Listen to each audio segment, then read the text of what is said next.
Hello and welcome. It's getting towards that time of the year. Current forecast is saying snow's going to drop early. So I've had all these lovely LED work lights on the shelf for over a year now, or about a year, maybe a little bit less.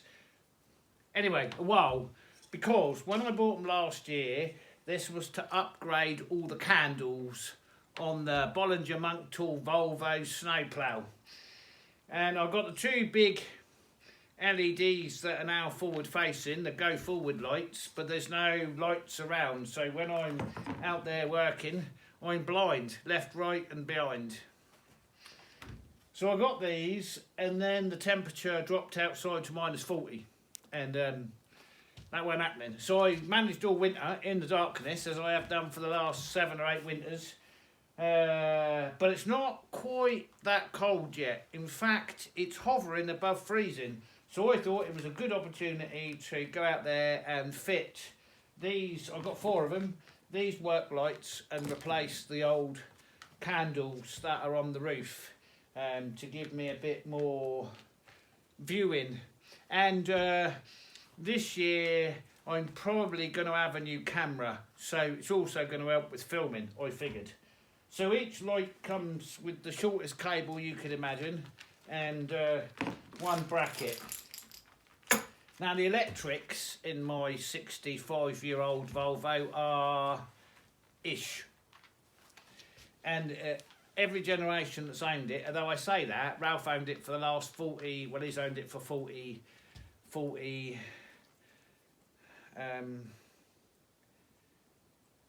it's 2024. 42 years. Yeah, 42 years. So most of the, in fairness, well, probably Ralph. God rest his soul. Okay, so let's go take all the old lights off, put these lights on, and then I think we're going to have to wire it from fresh with new switches. So these are what I've got lined up here. Now, where to into my store, what I don't have is new switches. We've got lots of wiring, that's my electrical departments there. And we've got some further auto, this is my tractor shelves.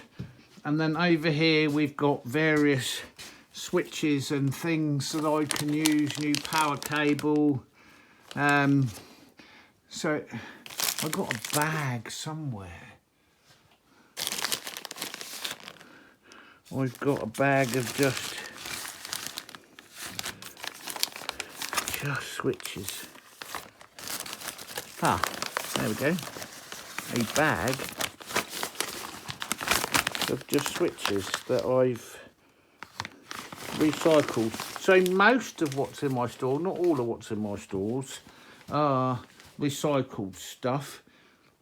Obviously the screws, glues, spicks, nails, stains are not. But there's an awful lot of, this is kind of like in-house and or commercial electric.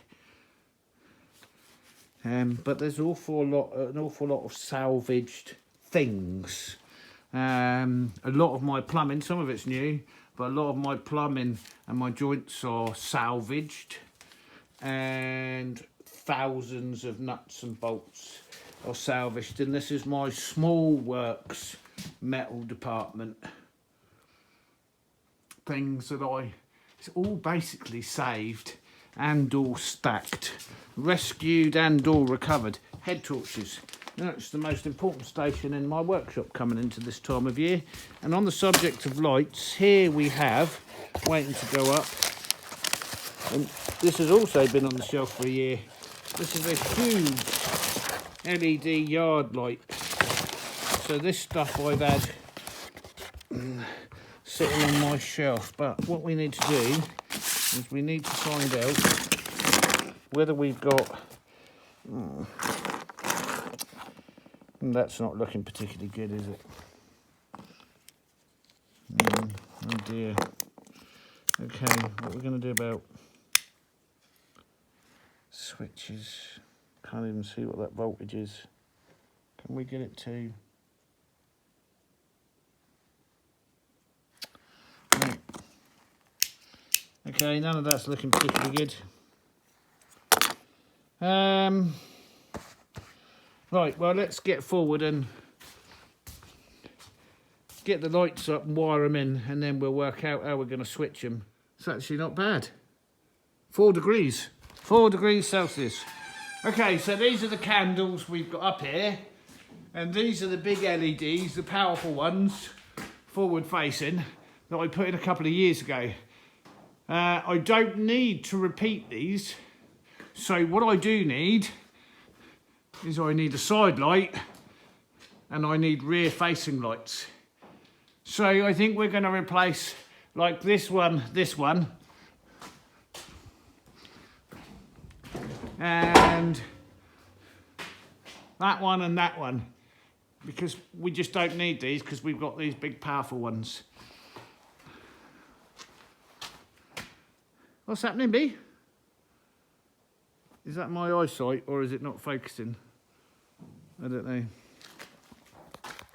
Right, let's go get some ladders then and start dismantling what we've got up there and take off what we don't need.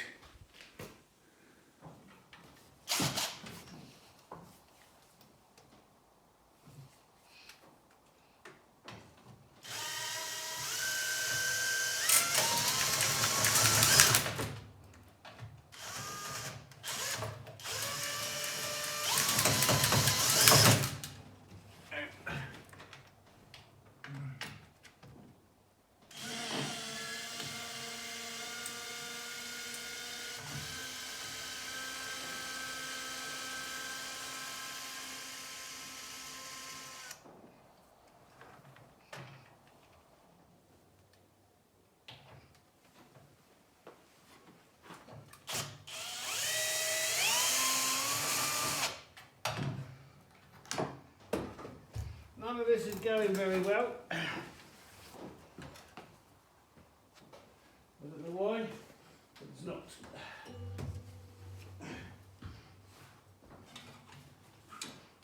We've never had this emergency hatch off, so that's first. Oh, we don't need that.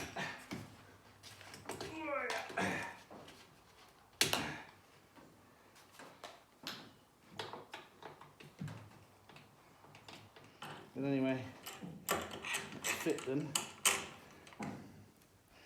I'm not liking the hardware, and I can't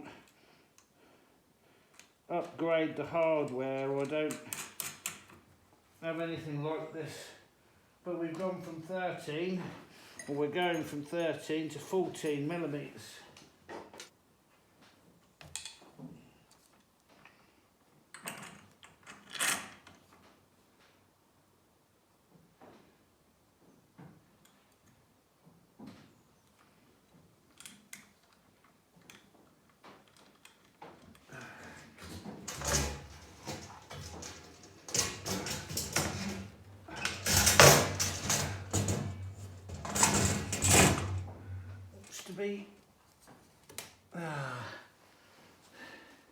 Always something, isn't there? Okay. That bracket doesn't, if that doesn't turn, then there. Which means when that's like that, you actually can't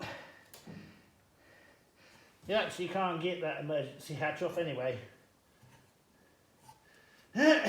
So anyway, we don't run with the door, so what does it matter?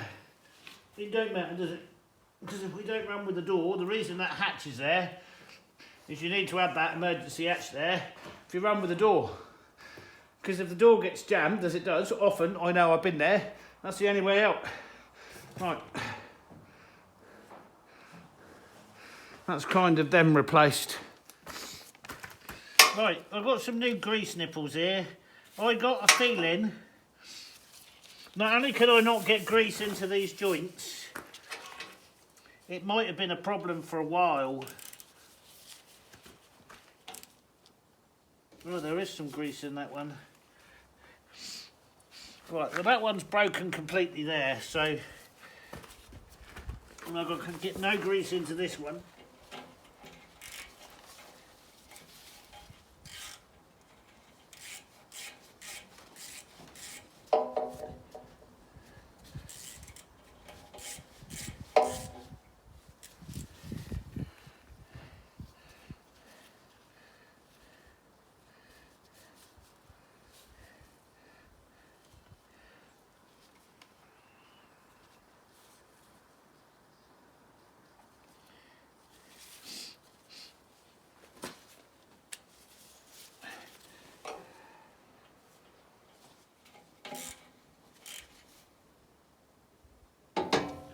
Okay, and get grease into that one.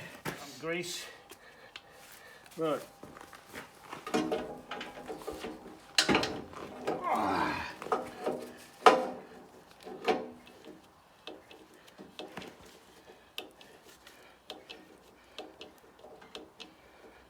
Well, it's pumping, so we've got to assume that it's going in.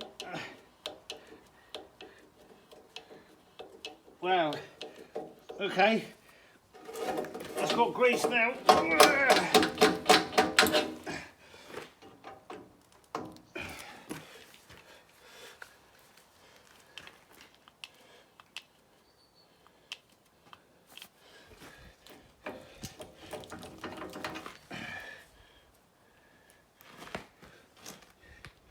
See, I didn't see any grease push through into that.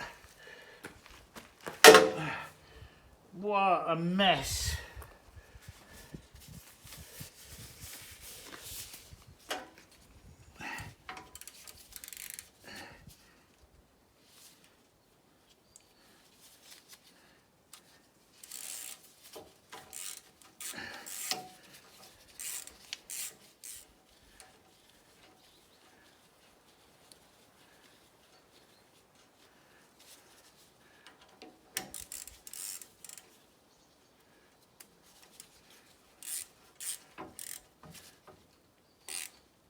Okay.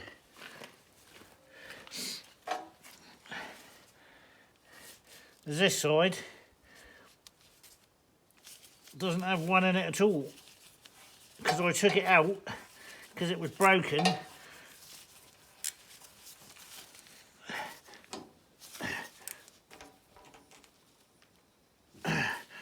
All right, let's try all that again then with this mess with new grease nipples. Oh yeah, instantly. Okay.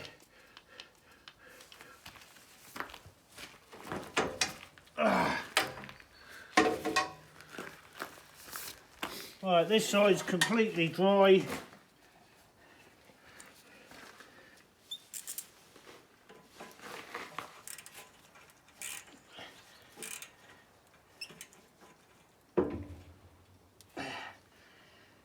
We're going to have to dig that one out.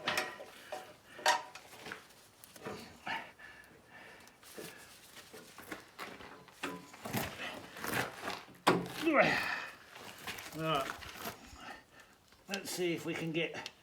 Oh yeah. See, I know that one has not had grease in a long time because the grease nipple's broken. And now it's got grease in it. Right.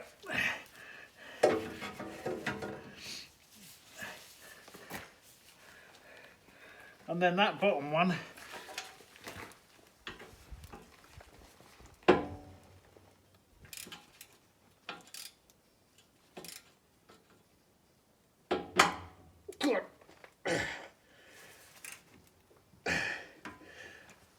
Yeah, we don't want to round that one off. Let's get something to dig it out.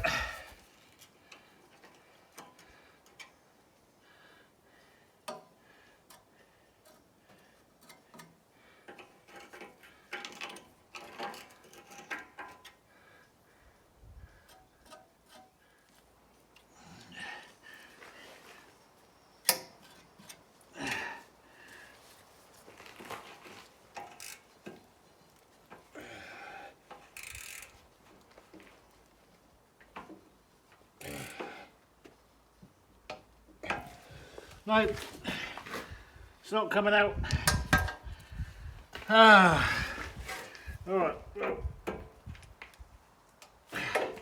Is that the broken one, is it? Oh, that's the broken one. Oh no, it isn't.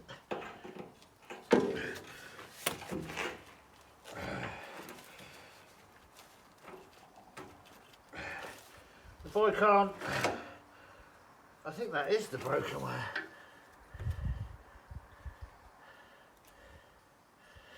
Yeah, that's broken. I've got to get that one out. I might have to take the pin out.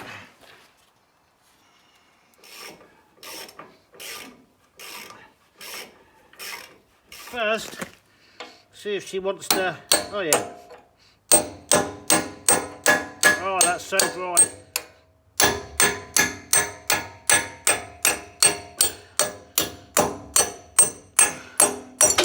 There we go.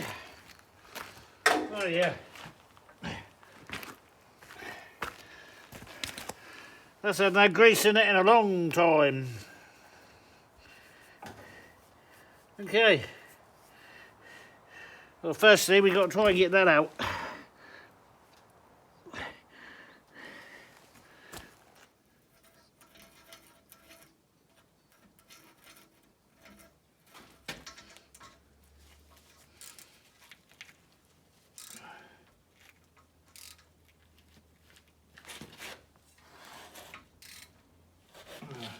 That doesn't want to come out at all.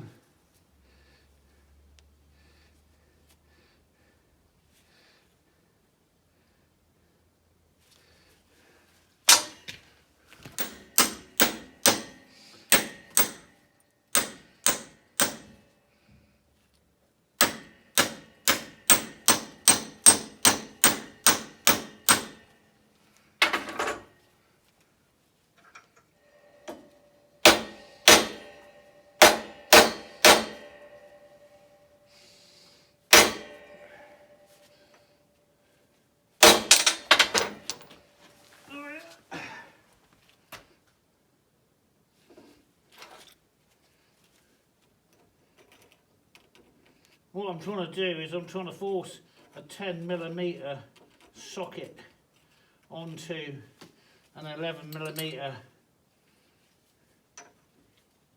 grease nipple.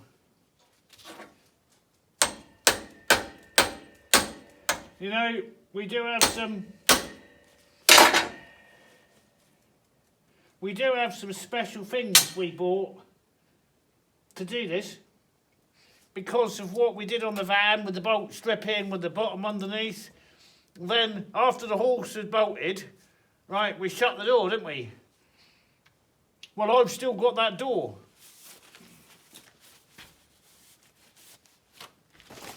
Right, this is that door. And we haven't had to use these before. But right, that is a special 11mm, that nut is coming right out of there. Put that on there, grab this thing covered in grease. That's not even the right size, right? Okay then, we have the right size socket. Now let's see if these things work, shall we? Bolt extractors.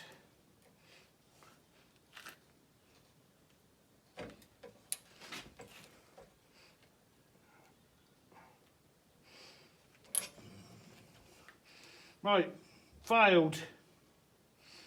I don't know if that's failed or if the nut's failed.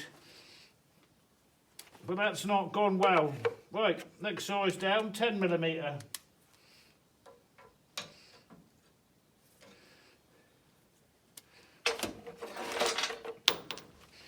Oh!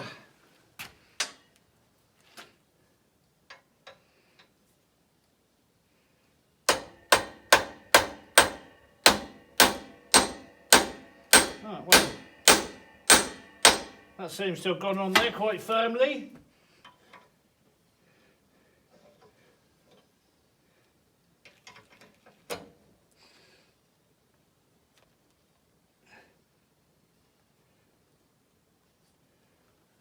Ha ha!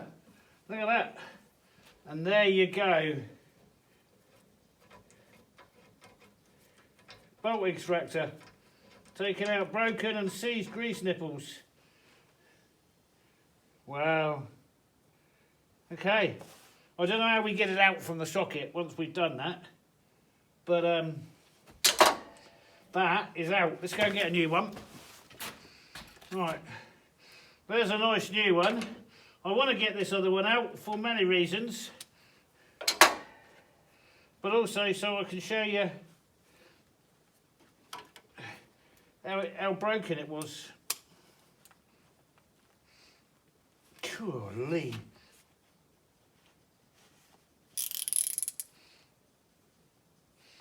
Alright, well, let's work out how to extract that in a minute. In the meantime, let's put a new grease nipple in.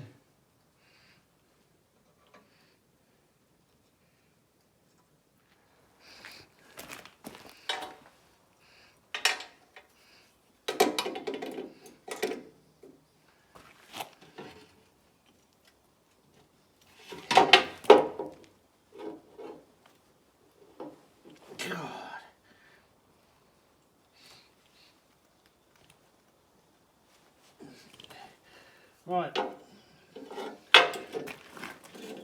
let's see if we can pump fresh grease out of that before we put it back in.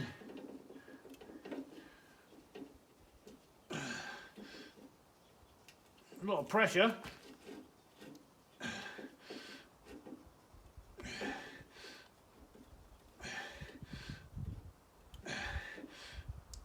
There it comes. That's all that old grease. There's the new stuff. All right. That's just like a solid plug. So, yeah. Right. Let's see if we can pop this pen back in.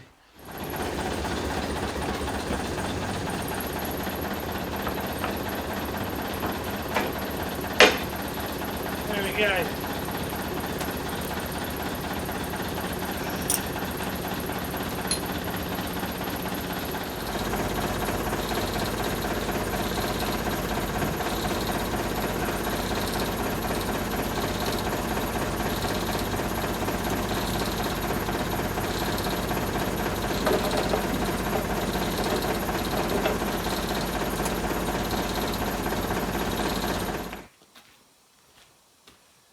I've known this has been an issue for years.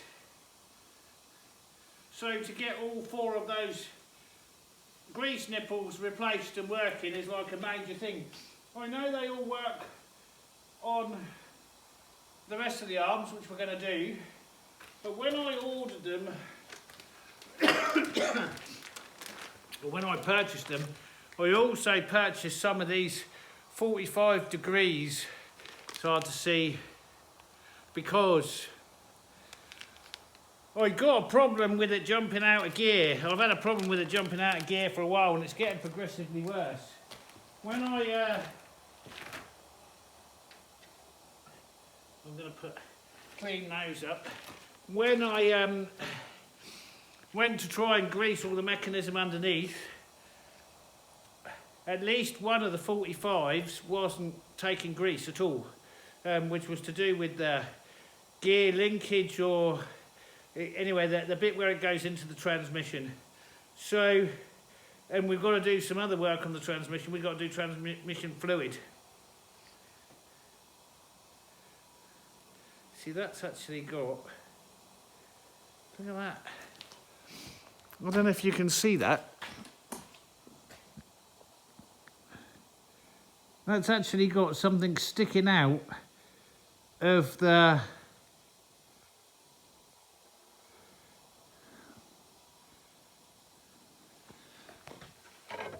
if I do that right, it's actually got something sticking out at the end. Okay, I'm still working on this. I don't even know how many days ago it was when we stopped on this. What were we doing last? Oh, we was greasing it up, right, which we still haven't finished because I've still got to do all the wheels and the steering linkage and put the snow chains on. But every time I get somewhere close, the phone rings, and there's another little job or somebody needs help to go and do something. So I don't know if I'm blessed. Yeah, I've got to be blessed. Can't be cursed. Because today is the 28th of October and there's no snow on the ground. I'll turn you around in a minute. It's... So, the old boys, this is the first, right? Don't know, never known nothing like this. So there has been cases where there's been no snow, right? But there's never been cases where it's been warm like it is. We've had this, you know, the jet stream bringing the warm air south, pushing the polar vortex over the top. It's just not happening. Now the ground is frozen, and it is frozen out there. Like I say, I'll do it now. I'll spin you around, and you can see what we're dealing with. Look at that.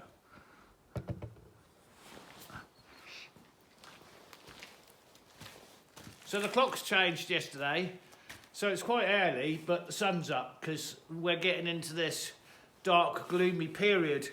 It's amazing the sun's even over the horizon, 28th of October. Do you think the world has tilted on its axis? Something like about 16%? Yeah, that's probably what it is. And then, of course, we're on this elliptical journey around the sun, so we're at the closest to the sun that we have been for the last 1,000 years. You might want to fact check that, might be 800 years, but about 1,000 years. We have these 1,000-year cycles, or 2,000 years. Anyway, all of that's fascinating. What I do know is I've still got no gloves on, I put my hands in my pockets. But look. So, and whilst we're getting into this, I film it every year. I didn't film it this year. And that's the closing up of the yard for winter. My plough's ready. Oh, what's that? Hello? What are you doing? Is that your ball? So I've left this bay open here. Oh, there is the sun. I've left this bay open here because some of what's in there has got to go inside for the winter projects. But I have re-winterised the tractor and put that away. But yeah, I've been closing up. We're pretty much done. I've got a little bit of a mess there to clear up. All my cordwood is now stacked in the trolley. Everything else is put away. We're kind of ready to go. As it, why are you over there? Come.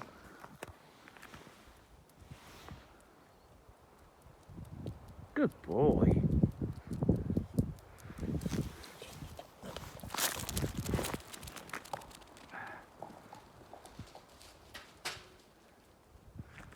Okay, so back to the job in hand. Now then, all the water's disconnected. We are pretty much there. Now, the next job I'm going to do, I got this, right, I need to investigate this.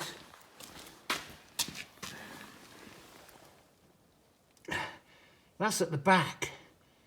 So I'm not sure what that is. But it ain't engine oil. Because we don't have any engine oil leaks. We have every other kind of leak, but we don't have any engine oil leaks. We thought that was, we discovered that last time. That's not fresh, that's there from last time we were here. That's a hydraulic leak out of the steering damper. Anyway, this is where we're going. That's where I was going with it. We're going into that small hatch there. Because behind there, deep in the bowels of the machine, you get to the transmission top-up area. So this is my electrical... This is the engine heater, which is there, which you remember a few years ago we had to replace it and put a new one on. But we've got to take this cover off because we've got to get to the transmission top-up.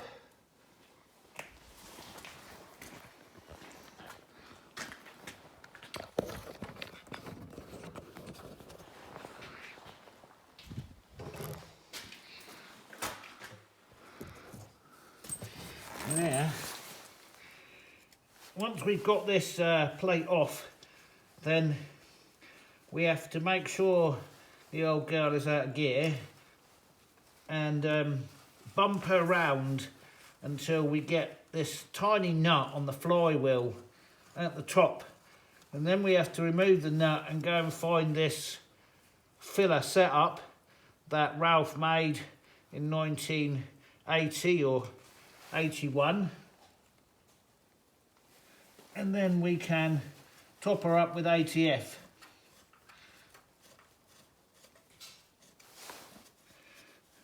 So if it hadn't have been for Ralph, I would have never found this in a million years. Alright, let me show you what we've got going on here. Alright, so if we look in here, this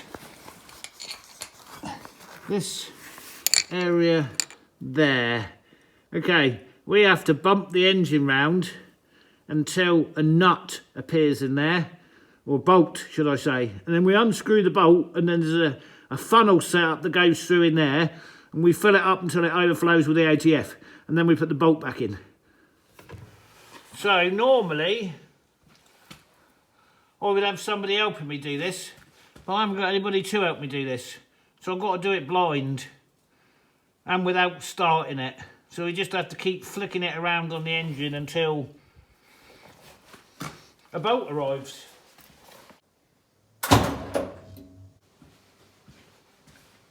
And we walk back round and have a look. Oh, did it just go past?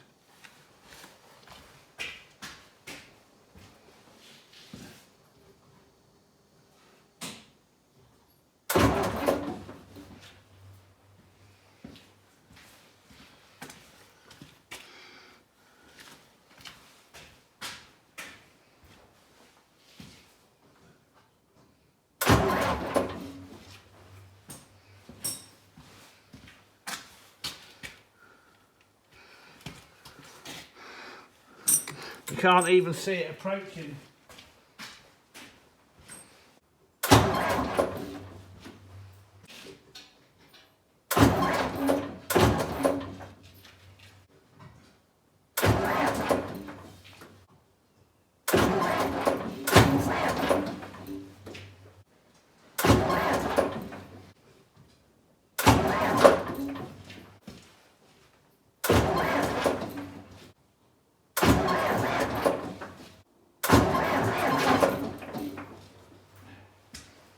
Started then.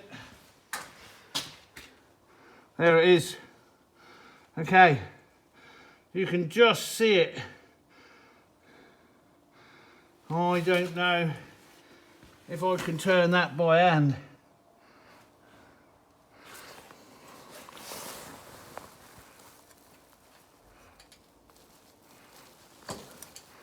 Here it comes.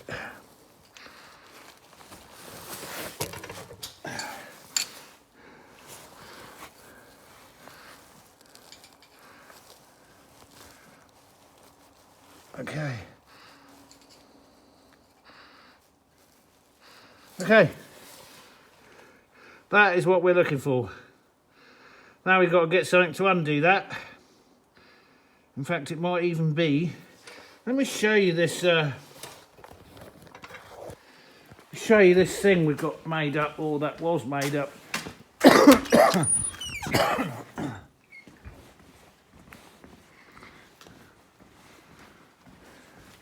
So we've about cleared all the wood going down now.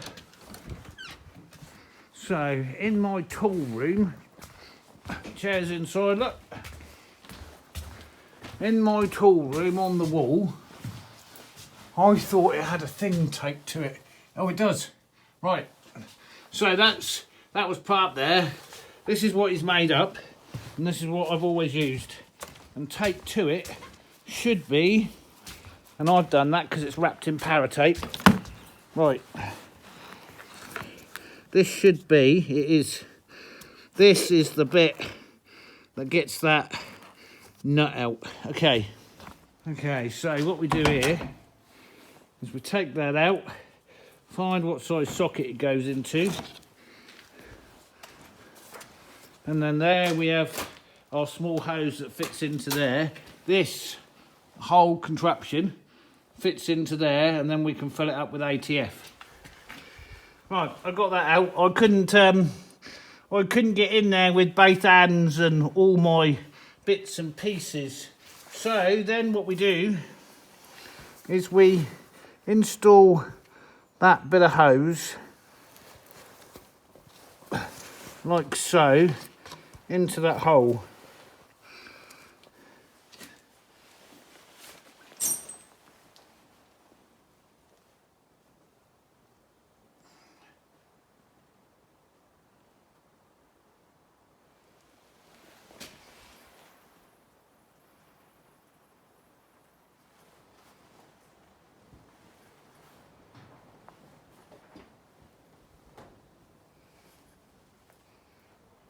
Oh, that's full.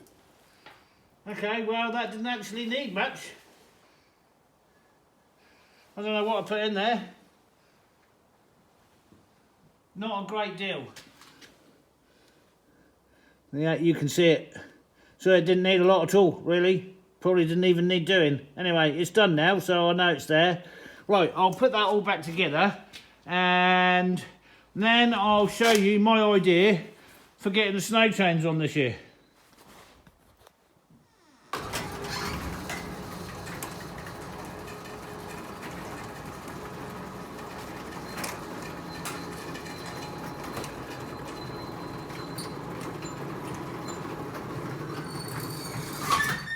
I'm glad to see that you're all in the warm.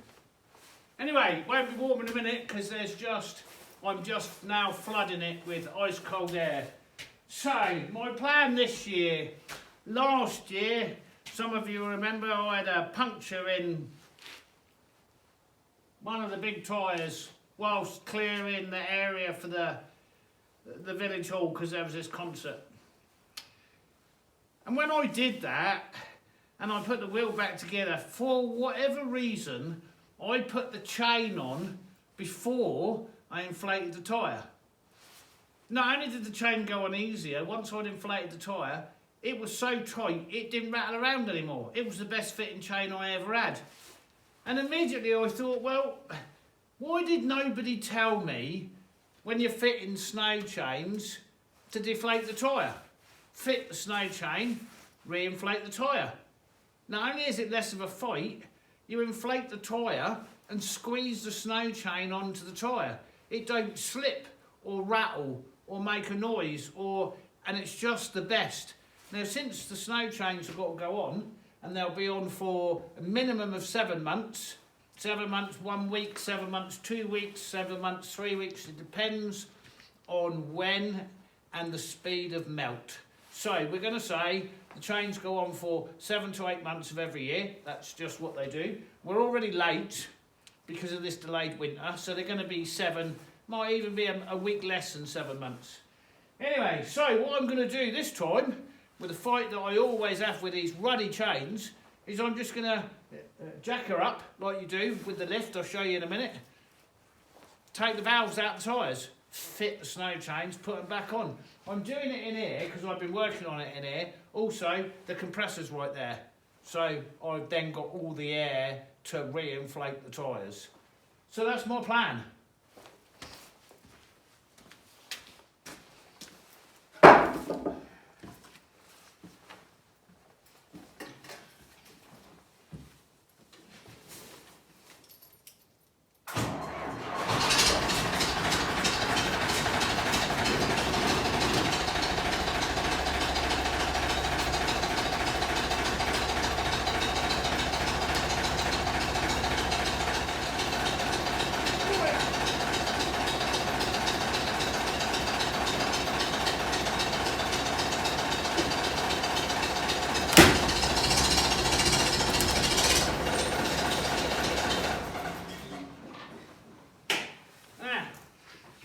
Do that.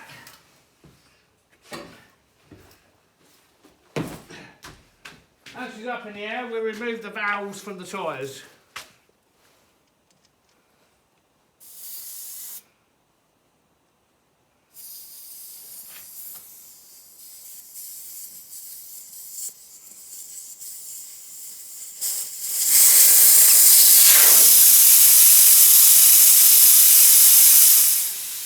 That's interesting. That's got its cap missing. Okay, well I need to find another cap for that. I'm sure I've got plenty of those lying around. They need to have caps.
Okay.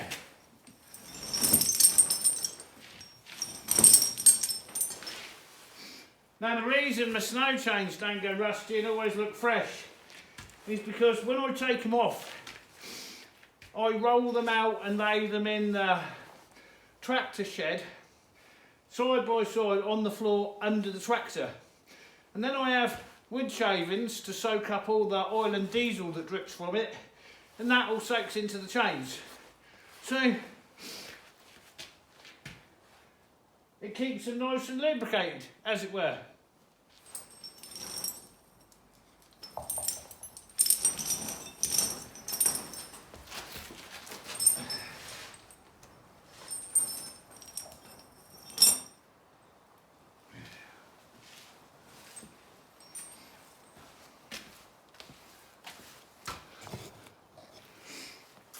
You can't really use gloves when you're putting the chains on, and my hands have got to a point where now I've just got to go and warm them up and then we'll reconvene.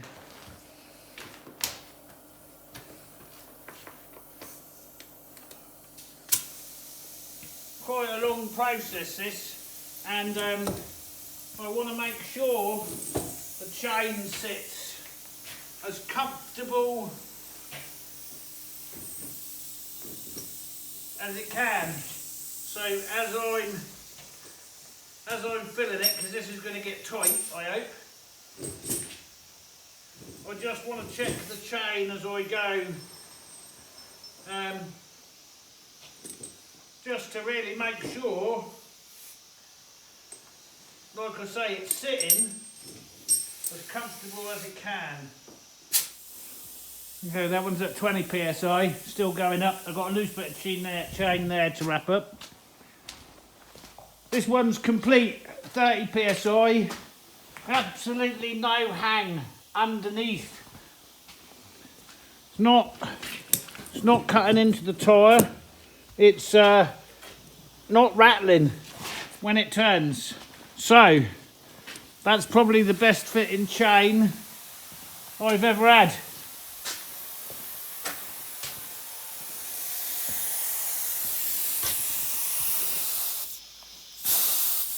Takes a long time to fill these tyres up.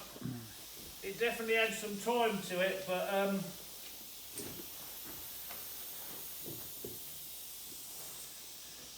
I know now, having experienced what I experienced after I got that puncture, what a huge bonus it is to have your chains properly fitted for all the time that there's going to be on there.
And there we are. So I've got to replace those two belts and I've got to do the UV joint on the shaft that runs the hydraulics. But other than that, she's ready for winter. Snow chains, as you heard, saw, nice and tight. That's the way to fit them. So yeah, I'll order up the parts for that, but as far as I'm concerned, she's ready to go to work. Thank you all for watching. We'll catch you on the next one. Bye for now.